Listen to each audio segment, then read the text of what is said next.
Veronica? Oh, I was just thinking if everything's supposed to be free and we didn't have to worry about going to jobs, I think maybe the world would be more spiritual because we don't, Yeah.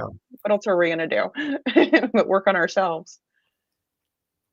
Yeah, absolutely. If you didn't have the distractions of the Maya material world, or how am I going to pay my bills and this type of stuff, this really drains your energy. I mean, it's a super drain on your energy. So I would definitely say like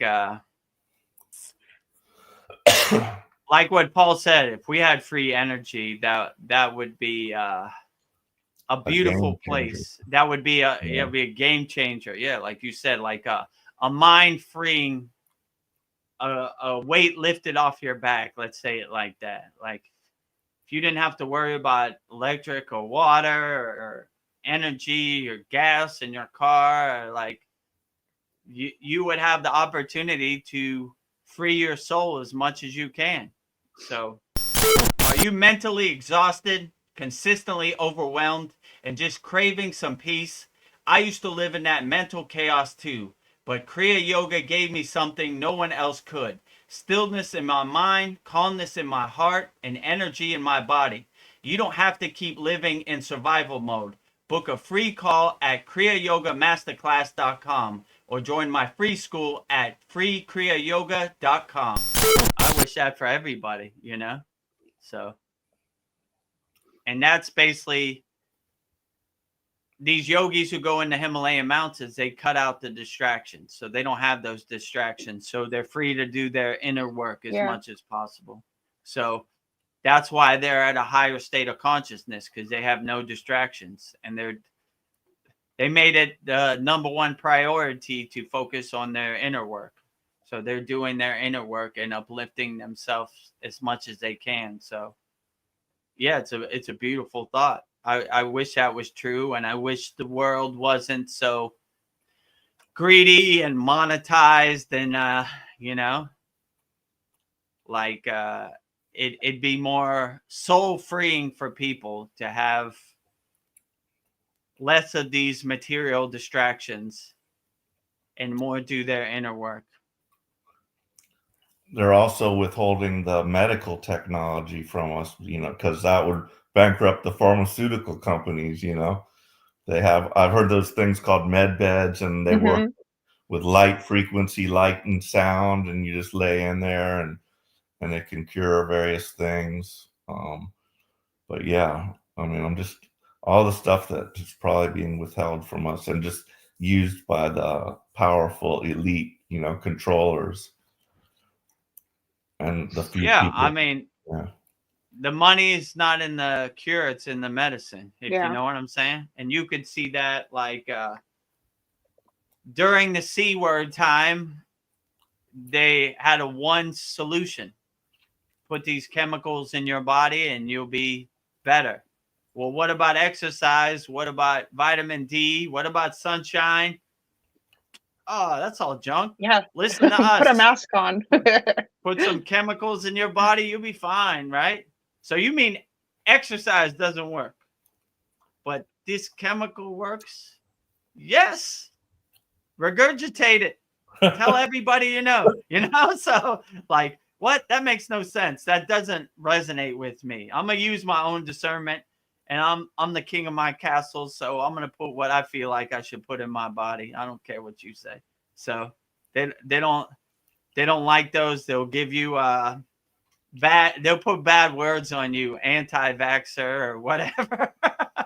but who cares what words they put on you? Like I said before, if you have that mindset, I don't work for you. Yeah. Actually, what you want.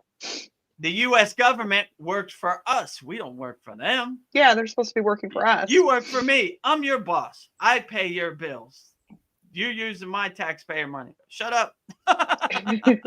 Right? Like, no, you work for me. You do what I say, I'm not doing that. You don't control me. So they like to keep you in a lower state of frequency so they could suggest or program you to do what you're told. So I'm more of a free bird. I don't want to do any of that. Yeah. So they You're not say the go boss right, of me. I go left, right? Right. You're not my boss. I don't work for you. You work for me. Yeah. You know, I'm your boss.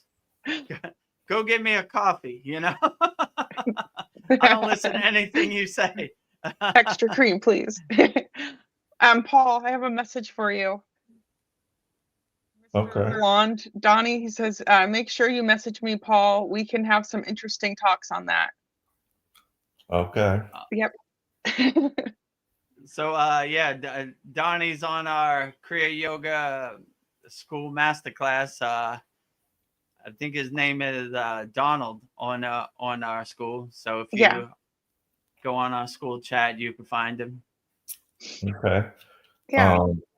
Yeah, like I'm thinking about, like, in some sense, I have to have some trust in the medical system, but like I no longer like blindly trust it because I've got this issue with my eyes, and that's really my only option. If I don't think I'd like to think I can just heal myself, but I'm afraid to just no, I'm not going to take that medicine. But so I'm taking these shots, but they do know something. They might actually know. They say they don't know what causes this.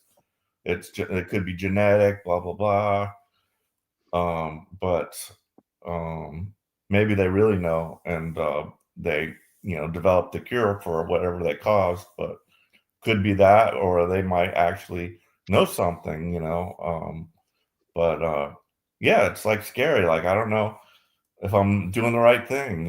But my goal is just to wean myself off of that medicine. And that's what I told him. I say, I want to like start to lengthen the time between shots and see if, my eyes act up. So, basically just monitor it. So, yeah, that. And then when I was at the dentist the other time, they told me to put fluoride that I should, because I was getting some cavities done. They say you need more fluoride and I'm like, well, what does fluoride actually do for your teeth? And they're like, it hardens it. So I let them, I'm still not using the fluoridated toothpaste, but I let them smear it on me. I should have probably on my teeth right after I had those fillings. I went right to the water thing and tried to like flush my Spit it out. I was hoping maybe it just mainly got on my teeth and not down my throat. Yeah. But yeah. I did tell the first nurse that like gave me a cleaning like a few months before that. I told her I'm a anti-fluorider, and she understood it, so she didn't really say anything about that. So. Yeah, you kind of need to use your own discernment and see what really works for you. Yeah. Like I'm not saying. Believe me, I would have loved to tell the surgeon in my daughter's case, we're not going to get spinal surgery, but some things you have to accept and just do, and some things maybe you could do without. I don't know. Just use your own discernment and see what works for you. Some things you come to a place like if I don't let the doctor do this, then it's not going to end well. So I need to pivot and just keep moving the right direction. I don't like it. I don't prefer it. But the alternative is not, I like even less. Let's say it like that. So just sometimes you just got to suck it up and let it happen, So yeah, like I was hoping they would shine some grace on my daughter the natural way, but that wasn't the case for me. So I pivot and change directions and accept, because the alternative is harder to accept than the surgery option. Let's say it like that. Watching endless spiritual videos didn't change me. I wanted to feel peace, not just learn about it. Kriya Yoga changed my nervous system, helped me sleep deeply, and brought me emotional balance that I didn't think was possible. If you're ready for real transformation, not just theory or stories, join the free Kriya Yoga School at freekriyayoga.com or book a free call at kriyayogamasterclass.com. If that speaks to you, give this video a like, leave a comment, and subscribe for more teaching straight from my heart right here.